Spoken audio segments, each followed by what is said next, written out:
ಆತ್ಮೀಯ H16 news ಅರ್ಥಾತ್ ಸಿದ್ದರಾಮಯ್ಯ ಸ್ವಾಗತ. ನಾನು ನಿಮ್ಮ MI ಅಥವಾ ಮಲ್ಲಪ್ಪ ಜೋತವರ್. ಆತ್ಮೀಯರೇ, ಈಗಾಗಲೇ ಮೋದಿಯವ್ರ ಕುರಿತು ಸಾಕಷ್ಟು ಮಾತಾಡ್ಯದ, ಆದರೂ ಇವತ್ತು ಮಾತಾಡೋದು ಅನಿವಾರ್ಯದ.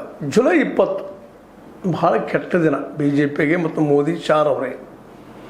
ಯಾಕಂದ್ರೆ ಇವತ್ತು ಜಂತರ್ ಮಂತರದಲ್ಲಿ ಝಂಜಿ ಮತ್ತು CGP ವಿದ್ಯಾರ್ಥಿ ಮೇಲೆ ಮಾಡಿದಂಥ ದಾಳಿ, ಹೊಡೆತ, ಜೊತೆಗೆ ಫೈರಿಂಗು, ಪ್ಯಾಲೆಟ್ ಗನ್ಗಳು ಸಿಡಿದಿದ್ದು, ಇವೆಲ್ಲರೂ ಇವತ್ತು ಯಾವ ರೀತಿ ಬೆಳೆದು ನಿಂತದಪ್ಪ ಅಂತಂದ್ರೆ ಇಡೀ ದೇಶ ತುಂಬ ಇವತ್ತೆಲ್ಲ ಕಡೆ ಇಲ್ಲಿವರೆಗೂ ಝಂಜಿ ಅಂತಿದ್ವಿ ನಾವು. ಈ ಜನ್ ಅಲ್ಫಾ ಅಂದ್ರೆ 6-7 ವರ್ಷದ ಹುಡುಗರನ್ನ ಹಿಡ್ಕೊಂಡು 30 ವರ್ಷದ ಮಧ್ಯದಲ್ಲಿ ಬರುತ್ತವ್ರು ಎಲ್ಲರೂ ಇವತ್ತು ಮೋದಿ ಬೇಡಪ್ಪ ನಮಗೆ ಅಂತೇಳಿ ಇವತ್ತಲ್ಲಿ ಅಲ್ಲಲ್ಲಿ ಶಾಲೆಗಳಿಗೆ ಹೋಗ್ತಾ ಇದ್ದಾರೆ. ಅಲ್ಲಿ ಸರ್ಕಾರಿ ಶಾಲೆ ಮಕ್ಕಳು, ಅಲ್ಲಿ ಪರಿಸ್ಥಿತಿ, ಶೌಚಾಲಯ ಪರಿಸ್ಥಿತಿ, ಮಕ್ಕಳ ಪರಿಸ್ಥಿತಿ, ಮಧ್ಯಾಹ್ನದ ಬಿಸಿ ಊಟದ ಪರಿಸ್ಥಿತಿ, ಕೆಲವು ಕಡೆ ಶೌಚಾಲಯ ಜೊತೆಗೆ ಇಲ್ಲಿ ಗಾಳಿ ಆಡಲಾರಂಥ ಪರಿಸ್ಥಿತಿ, ಬಿದ್ದೋದ ಕಟ್ಟಡಗಳ ಬಗ್ಗೆ ಇವತ್ತು ಸ್ಪಷ್ಟವಾಗಿ ವಿದ್ಯಾರ್ಥಿಗಳು ಕೇಳ್ತಾ ಇದ್ದಾರೆ. ಇದೆಲ್ಲ ಹೋಗ್ಬೇಕು ನಮಗಂತ.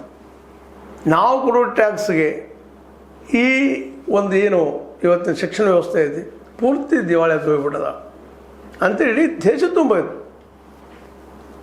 ಈಗ ವೆಸ್ಟ್ ಬೆಂಗಾಲ್ದಲ್ಲೂ ಸಹ ಸ್ಟಾರ್ಟ್ ಆಗಿಬಿಟ್ಟದ. ವೆಸ್ಟ್ ಬೆಂಗಾಲ್ದಲ್ಲೇ ಅಲ್ಲಿಯ ಯುವಕರು ಈಗ 3 ತಿಂಗಳಾಯ್ತು ಅಧಿಕಾರಕ್ಕೆ ಬಂದ ಸುವೇಂದು ಅಧಿಕಾರಿ ನಮಗೆಲ್ಲ ಉದ್ಯೋಗ ಬೇಕು, ನೌಕರಿ ಬೇಕು ಅಂತ ಕೇಳ್ತಾ ಇದ್ದಾರೆ. ಮಧ್ಯಪ್ರದೇಶವು ಅದೇ ರೀತಿಯಾಗಿ ಶುರುವಾಗಿದೆ. ಉತ್ತರ ಪ್ರದೇಶ್, ಮಧ್ಯಪ್ರದೇಶ್, ವೆಸ್ಟ್ ಬೆಂಗಾಲ್, ಬಿಹಾರ್ ಪಟ್ಟಣದಲ್ಲಿ ವಿದ್ಯಾರ್ಥಿಗಳು ಬೀದಿ ಇಳಿದುಬಿಟ್ಟಿದ್ದಾರೆ. ಆಲ್ ಓವರ್ ಇಂಡಿಯಾ ಎಲ್ಲ ಕಡೆನೂ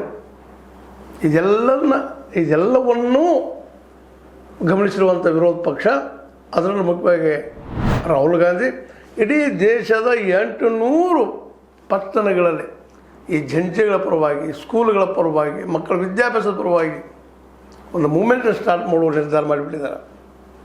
ಹೀಗಾಗಿ ಇವತ್ತು ಮೋದಿ ಅವರು ನೋಡಿದ್ರಂತ ಅವ್ರ ವಿರೋಧಿಗಳು ಕಾಣ್ತಾ ಇದ್ದಾರೆ.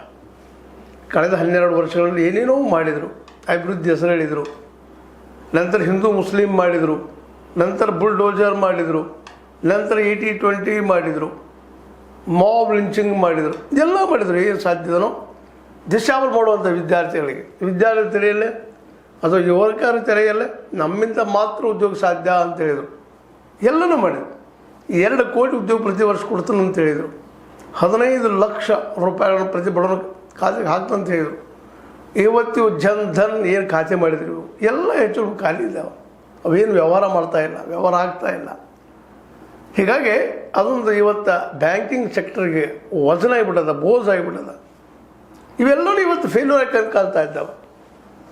ಅದರಲ್ಲೂ ಮುಖ್ಯವಾಗಿ ಇವರೇನು ನಿರಂತರವಾಗಿ ಚುನಾವಣೆ ಬಂದ ಘೋಷಣೆ ಮಾಡೋದು, ಚುನಾವಣೆ ಮುಗಿದ ತಕ್ಷಣ ಮರೆತು ಬಿಡೋದು, ಅದನ್ನು ಪ್ರತಿಯೊಂದು ರಾಜ್ಯದಲ್ಲಿ ಇದನ್ನು ಮಾಡಿದ್ರು. ಇವತ್ತು ಹೀಗಾಗಿ ಎಲ್ಲ ರಾಜ್ಯಗಳಲ್ಲಿ ಹೆಚ್ಚು ಕಡಿಮೆ ಜನಸಾಮಾನ್ಯರು ಇವರನ್ನು ಮೆಚ್ತಾ ಇಲ್ಲ, ವಿಶ್ವಾಸ ಇಡ್ತಾ ಇಲ್ಲ. ಇವಾಗ ವಿಶ್ವಾಸ ಇಲ್ಲದಂಥ ವ್ಯಕ್ತಿ ಅಂತೇಳಿ ಅದು ಒಂದು ಪಾರ್ಟಿ ಅಂತೇಳಿ ಜನ ಗುರುತಿಸ್ಕೊಳ್ತಾ ಇದ್ದಾರೆ. ನಿಧಾನಕ್ಕೆ RSS ಸಹಿತ BJPಯಿಂದ ದೂರನ್ನ ಕಾಯ್ಕೊಳ್ಳುವಂಥ ಪ್ರಯತ್ನ ಮಾಡ್ತಾ ಇದೆಯೇನೋ ಅನ್ನುವಂಥ ಸಂಶಯಗಳು ಬರ್ತಾ ಇದ್ದಾವೆ. ಯಾಕಂತಂದ್ರೆ ಇವತ್ತು ಸಂಪೂರ್ಣವಾಗಿ ಮೋದಿ ಮತ್ತು ಶಾರ್ ಅವರ ಆಡಳಿತ ವಿಫಲ ಆಗೋದಷ್ಟೇ ಅಲ್ಲ, ಸುಣ್ಣಾಗಿದೆ ಎಲ್ಲ ಕಡೆಯಿಂದ.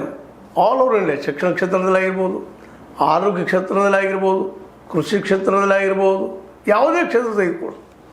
ಅದರವರು ಈಗಾಗಲೇ 1,000 ತಿಂಗಳಿಂದ ರೈತರು ಶುರು ಮಾಡಿಬಿಟ್ಟಿದ್ದಾರೆ ವಿರೋಧವನ್ನು. ನಮಗೆ ಮಾರ್ಕೆಟ್ ಕೊಡ್ರಿ, ನಮಗೆ ನೀರು ಕೊಡ್ರಿ, ನಮಗೆ ಬದುಕು ಕೊಡ್ರಿ ಅಂಥೇಳಿ ಬೆನ್ನತ್ತಿದ್ದಾರೆ. ಇವೆಲ್ಲ ದಿನದಿಂದ ಹೆಚ್ಚಾಗ್ತಾ ಇದ್ದಾವೆಲ್ಲ, ಕಡಿಮೆ ಆಗ್ತಾ ಇಲ್ಲ. ಇವತ್ತು ಮೋದಿಯವರಿಗೆ ಇನ್ನೊಂದು PM ಕೇರ್ ಅಂಥೇಳಿ ಸಾಕಷ್ಟು ದುಡ್ಡಿನ ಸಂಗ್ರಹ ಮಾಡಿದ್ರು. ಹೆಚ್ಚು ಕಡಿಮೆ 8,000 ಕೋಟಿಗೂ ಮೇಲ್ಪಟ್ಟು ದುಡ್ಡಲ್ಲಿ ಸಂಗ್ರಹ ಆಗಿದೆ. ಇವತ್ತು ಝಂಜಿಗಳು, ಅದ್ರ ಜೊತೆಗೆ CGPಗಳು ಅವ್ರು ಇವತ್ತು ಕೇಳ್ತಾ ಇದ್ದಾರೆ ಇವರಿಗೆ ಆ 8,000 ಕೋಟಿಗೂ ಮಿಕ್ಕ ಹಣವನ್ನು ಮೇಲೆ 8,500 ಕೋಟಿ ರೂಪಾಯಿ ದುಡ್ಡು. ಆ PM ಕೇರ್ ದುಡ್ಡನ್ನು ಎದಕ್ಕೆ ಉಪಯೋಗ ಮಾಡ್ತೀರಿ? ಅದು ಶಿಕ್ಷಣ ಕ್ಷೇತ್ರಕ್ಕೆ ಉಪಯೋಗ ಮಾಡಿರಿ, ಶಾಲೆಗಳಿಗೆ ಉಪಯೋಗ ಮಾಡಿರಿ, ಮಕ್ಕಳಿಗೆ ಉಪಯೋಗ ಮಾಡಿರಿ, ಬದುಕಿಗೆ ಉಪಯೋಗ ಮಾಡಿರಿ, ಮೆಡಿಸಿನ್ಗೆ ಉಪಯೋಗ ಮಾಡಿರಿ ಅಂತ ಬೆನ್ನತ್ತಿದ್ದಾರೆ. ಹೀಗಾಗಿ ಅದು ಆಗಿರ್ಬೋದು. ಪಾರ್ಟಿ ಫಂಡ್ ಸಾವಿರಾರು ಕೋಟಿ ರೂಪಾಯಿ ಸಂಗ್ರಹ ಆಗಿದೆ ಇವತ್ತು. ಎಲ್ಲಿ ದುಡ್ಡದು, ಯಾರು ಕೊಟ್ಟರು, ಅದರ ಮೂಲೇನು, ಅದನ್ನು ಇವತ್ತು ಕೇಳ್ತಾ ಇದ್ದಾರೆ. ಯಾಕಂದ್ರೆ ಇವತ್ತು ಈ ದೇಶ ಅತಿ ಹೆಚ್ಚು ಪಾರ್ಟಿ ಫಂಡ್ ಪಡೋಂಥ ಪಾರ್ಟಿ ಯಾವುದಿದ್ರೆ ಅದು BJP ಅನ್ನೋದು ಎಲ್ಲರಿಗೂ ಸರ್ವ ವಿದಿತವಾದಂಥ ವಿಷಯ ಆಗಿದೆ. ಒಟ್ಟಾರೆಯಾಗಿ ಮೋದಿಯವರ ಈ 12 ವರ್ಷ ಆಡಳಿತ ಇವತ್ತು ಅವ್ರಿಗೆ ವೈರಿಯಾಗಿ ಪರಿಣಮಿಸ್ತಾ ಇದೆಯಾ? ಇವತ್ತು ಅದರ ಪ್ರಶ್ನೆ ಮಾಡ್ತಾ ಇದ್ದಾರೆ. 2014ರಲ್ಲಿ ಹುಟ್ಟಿದಂಥ ಮಕ್ಕಳು ಇವತ್ತು 12-15 ವರ್ಷದವರು, ಅವರು ಅಲ್ಫಾ ಜಂಜಿ ಅಂತ ಹೋರಾಟ ಮಾಡ್ತಾ ಇದ್ದಾರೆ. ಇವತ್ತು ಅವ್ರು ನಮ್ಮ ಭವಿಷ್ಯ ಏನು, ನಾಳೆ ಉದ್ಯೋಗಗಳಿಲ್ಲ ಈ ದೇಶದಲ್ಲೇ. ನಮ್ಮ ದೇಶ ಬಿಟ್ಟು ಅನೇಕ ಮಕ್ಕಳು ಹೋಗ್ತಾ ಇದ್ದಾರೆ, ಲಕ್ಷಗಳ ಜನ ಹೋಗ್ತಾ ಇದ್ದಾರೆ, ಕೋಟಿಗಳ ಜನ ಹೊರಗೆ ಹೋಗ್ತಾ ಇದ್ದಾರೆ. ಇನ್ನು ಉಳಿದಂಥ ಜನ ಅವ್ರ ಬದುಕೇನು, ಅವ್ರಿಗೇನು ಉದ್ಯೋಗ, ಮದುವೆ ಎಲ್ಲ ಕಡೆ ಹೋದ್ರೆ ಇದೇ ಪ್ರಶ್ನೆ ಶುರುವಾಗಿಬಿಟ್ಟದ. ಇವತ್ತು ನೋಡ್ರಿ, ವೆಸ್ಟ್ ಬೆಂಗಾಲ್ದಲ್ಲಿ ಇನ್ನೂ 3 ತಿಂಗಳಾಗಿಲ್ಲ, ಅಷ್ಟರೊಳಗೆ ಈಗ west Bengal bar association election ನಡೆದ್ರೆ ಅದರಲ್ಲೇ ಈ ನಮ್ಮ ಮಮತಾ ಬೆನರ್ಜಿ TMC ಅವರು 15 ಸೀಟ್ಗಳನ್ನು ಗೆದ್ರೆ BJP 3 ಸ್ಥಾನಗಳು ಗೆದ್ದದ. ಹೀಗಾಗಿ ಮತ್ತೆ ಮರಳಿ ಏನೀಗ ಪ್ಯಾರಡೈಸ್ ಲಾಸ್ಟ್ ಮಾಡ್ಕೊಂಡಿದ್ರು ಮಮತಾ ಬ್ಯಾನರ್ಜಿ ಅವರು, ಈಗ ಮತ್ತೆ ಪ್ಯಾರಡೈಸ್ ರಿಗೇನ್ ಮಾಡ್ತಾ ಇದ್ದಾರಾ, ಜನ ಭ್ರಮಣಿಸ್ಕೊಂಡ್ರ ಅಂತ. ಯಾಕಂದರೆ ಇವತ್ತು ವೆಸ್ಟ್ ಬೆಂಗಾಲ್ದಲ್ಲಿ ಯುವಕರು ಕೇಳ್ತಾ ಇದ್ದಾರೆ, ನಮ್ಗೆ ಉದ್ಯೋಗ ಕೊಡ್ರಿ ಸೋಯಿಂದವ್ರು, ಏನೋ ಅದಕ್ಕೆ ನಮ್ಗೆ ಆಮಿಷ ತೋರಿದ್ರಿ ಎಲೆಕ್ಷನ್ ಸಮಯದಲ್ಲ, ನಮ್ಮ ಉದ್ಯೋಗ ಕೊಡಿಸ್ತೀವಿ ಮತ್ತೇನೋ ಮಾಡ್ತೀವಿ ಅಂತೇಳಿ, ಅದೆಲ್ಲ ಬೇಕು ನಮ್ಗೆ ಅಂತೇಳಿ ಅಲ್ಲಿಯ ಯುವಕರು ಜಂಜಿಗಳು ಬೀದಿಗಿಳಿದು ಹೋರಾಟ ಮಾಡ್ತಾ ಇದ್ದಾರೆ. ಹೀಗಾಗಿ ಇಡೀ ದೇಶ ತುಂಬ ಎಲ್ಲ ಕಡೆ, ಮಹಾರಾಷ್ಟ್ರ ಆಗಿರ್ಬೋದು, ಪಶ್ಚಿಮ ಬಂಗಾಳ ಆಗಿರ್ಬೋದು, ಅದೇ ಕಾಲಕ್ಕೆ ಉತ್ತರ ಪ್ರದೇಶ ಆಗಿರ್ಬೋದು, ಬಿಹಾರ ಆಗಿರ್ಬೋದು, ರಾಜಸ್ಥಾನ ಆಗಿರ್ಬೋದು. ರಾಜಸ್ಥಾನದಲ್ಲಿ ಸಾಕಷ್ಟು ವಿದ್ಯಾರ್ಥಿಗಳು ಅಲ್ಪ ಜಂಜಿಗಳು ಇವತ್ತು ಸರ್ಕಾರದ ವಿರುದ್ಧವಾಗಿ ಘೋಷಣೆಗೆ ಹೋಗ್ತಾ ಇದ್ದಾರೆ. ಅಷ್ಟೇ ಅಲ್ಲ, ಅನೇಕ ಕಡೆಗಳಲ್ಲೇ ಈ ವಾಲ್ ಪೋಸ್ಟರ್ಗಳನ್ನು ಮೋದಿಯವರಿದ್ದಂಥ ಅಡ್ವರ್ಟೈಸ್ ಪೋಸ್ಟರ್ಗಳನ್ನು ಹರಿತಾ ಇದ್ದಾರೆ ಈ ಬಿಹಾರದಲ್ಲಿ, ಇನ್ನುಳಿದ ಕಡೆ. ಆ ರೀತಿ ಜನರಲ್ಲಿ ಆಕ್ರೋಶ ಬೆಳೀತಾ ಇದೆ, ದಿನಕ್ಕೆ ಆಕ್ರೋಶ ಹೆಚ್ಚಾಗ್ತಾ ಇದೆ. ಈ ಆಕ್ರೋಶ ಇದೇ ರೀತಿ ಬೆಳೆದು ಹೋಯ್ತಪ್ಪ ಅಂತಂದ್ರೆ ಮುಂದಿನ ದಿನಗಳಲ್ಲಿ ಮೋದಿಯವರು ಅಧಿಕಾರವನ್ನು ಬಿಟ್ಟು ಹೋಗುವಂಥ ದಿನ ನಿಶ್ಚಿತ ಬರ್ತದೆ ಅನ್ನುವಂಥ ಮಾತುಗಳು ಕೇಳಿ ಬರ್ತಾ ಇದ್ದಾವೆ. ಈ ಎಲ್ಲ ನೆಲೆಗಟ್ಟಿನಲ್ಲೇ ಈ ಒಂದು ಮೂಮೆಂಟ್ ನಡೆದನ್ನು ಗಮನಿಸಿದಾಗ ಸಹಜ ಅನಿಸ್ತದೆ, ಮೋದಿಯವ್ರ ಕಾಲ ಮುಗಿತಾ, ಅವರ ಅವಧಿ ಮುಗಿತಾ ಅನ್ನುವಂಥ ಪ್ರಶ್ನೆ. ಆದರೂ ನಾವು ಸುಲಭವಾಗಿ ಒಪ್ಪುವಂಥ ವಿಷಯ ಅಲ್ಲ. BJPಗರಾಗಿರ್ಬೋದು, ಅದೇ ಕಾಲಕ್ಕೆ ನಮ್ಮ ಮೋದಿಯವರಾಗಿರ್ಬೋದು, ಒಳ್ಳೆ ಬುದ್ಧಿವಂತರು, ಯಾವ ರೀತಿಯಾಗಿ ಇಡೀ ವ್ಯವಸ್ಥೆಯನ್ನು ತಮ್ಮ ಕಡೆ ತಿರುಗಿಸ್ಕೋಬೇಕು ಅನ್ನೋದ್ರಲ್ಲಿ ಜಾಣರಿದ್ದಾರೆ. ಆದರೆ ಈ ಸಲ ಮಾತ್ರ ಅವರು ಏನೇನೋ ಗಿಮಿಕ್ ನಡೆಸಿದ್ದಾರೆ. ಇಡೀ ಮಂತ್ರಿಮಂಡಲ ಬದಲು ಮಾಡೋದು, ಹೊಸ ಹುಡುಗರನ್ನು ತೊಗೊಂಡ್ಬಂದುಬಿಡೋದು, ಈಗಾಗಲೇ ಆಡಳಿತದಲ್ಲಿ ಇದ್ದದಾಗೆಲ್ಲ ಜನರು ಚೇಂಜು ಮಾಡ್ತಾ ಇದ್ದಾರೆ, ಹೊರಗೆ ಹಾಕ್ತಾ ಇದ್ದಾರೆ, ಒಳಗೆ ತೊಗೊಳ್ತಾ ಇದ್ದಾರೆ, ಏನೇನೋ ಮಾಡ್ತಾ ಇದ್ದಾರೆ. ಆದರೆ ಇವತ್ತು ಇವರೆಲ್ಲ ಆಡಿದ ಮಾತುಗಳನ್ನ ಯಾವುದೂ ಈಡೇರಿಸಿಲ್ಲ ಅಂದ ತಕ್ಷಣ ಸಹಜವಾಗಿ ಜನರಿಗೆ ವಿಶ್ವಾಸ ಕಡಿಮೆ ಆಗಿದೆ. ಇವತ್ತು ನೀವು ಮಂತ್ರಿಮಂಡಲ ಬದಲು ಮಾಡಿರಿ, ಅಧಿಕಾರಿಗಳನ್ನು ಬದಲು ಮಾಡಿರಿ, ಯಾರನ್ನೋ ಬದಲು ಮಾಡ್ತಾರೆ ಮಾಡಿರಿ, ಆದರೆ ನಿಮ್ಮನ್ನು ನಂಬುವಂಥ ಸ್ಥಿತಿಗಳು ನಾವಿಲ್ಲ ಅಂತೇಳಿ ಕಳೆದ ಈ 12 ವರ್ಷಗಳು ಎಷ್ಟು ಆಶ್ವಾಸನೆ ಕೊಟ್ಟಿದ್ದೀರಿ, ಎಷ್ಟು ಈಡೇರಿಸಿದಿರಿ ಅಂತ ಪ್ರಶ್ನೆ ಮಾಡ್ತಾ ಇದ್ದಾರೆ.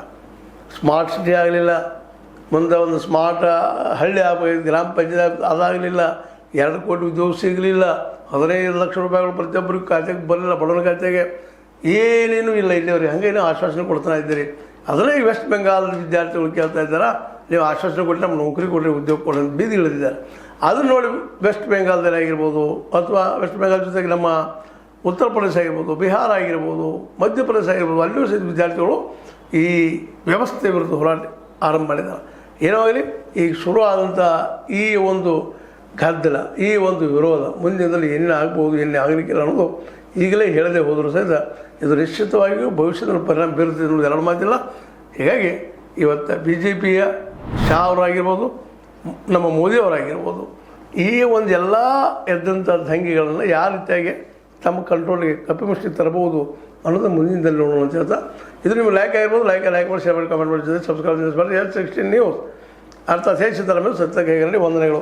ಆತ್ಮೀಯ ಸಾರ್ವಜನಿಕರಲ್ಲಿ H16 ಅರ್ಥಾತ್ ಸೀತಾರಾಮದಿಂದ ಒಂದು ಮನವಿ.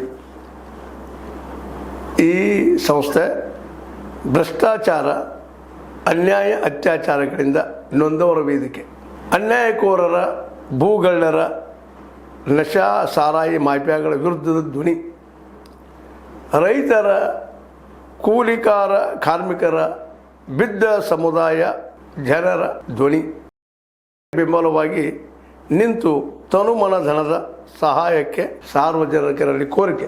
ದಾನದ ಸಹಾಯ ನೀಡಿ ಸ್ವಾತಂತ್ರ್ಯ ಪತ್ರಿಕೋದ್ಯಮ ಉಳಿಸಿ ಬೆಳೆಸಿ. ವಂದನೆಗಳು. ತಮ್ಮನ್ನೇ ನಂಬಿರುವ ಮಲ್ಲಪ್ಪ ಇ ಜೋತಾವರ್. ಈ ಕೆಳಗಿನ QR ಸ್ಕ್ಯಾನ್ ಮಾಡಿ ಅಥವಾ ಈ ನಂಬರ್ ಅಂದರೆ 7411402405ಗೆ ಇಲ್ಲ 9686864852ಗೆ ನೀವು ಫೋನ್ಪೇ ಮಾಡಿ, ಪೇಟಿಎಮ್ ಮಾಡಿ ಅಥವಾ ಇನ್ನಾವುದೇ ಮಾಧ್ಯಮದಿಂದ ಗೂಗಲ್ ಮೂಲಕ ಸಹಾಯ ಮಾಡಿ ಈ ಪ್ರಾಮಾಣಿಕ ಪತ್ರಿಕೋದ್ಯಮವನ್ನು ಉಳಿಸಿ ಅಂತ ಮತ್ತೊಮ್ಮೆ ಮನವಿ. ವಂದನೆಗಳು.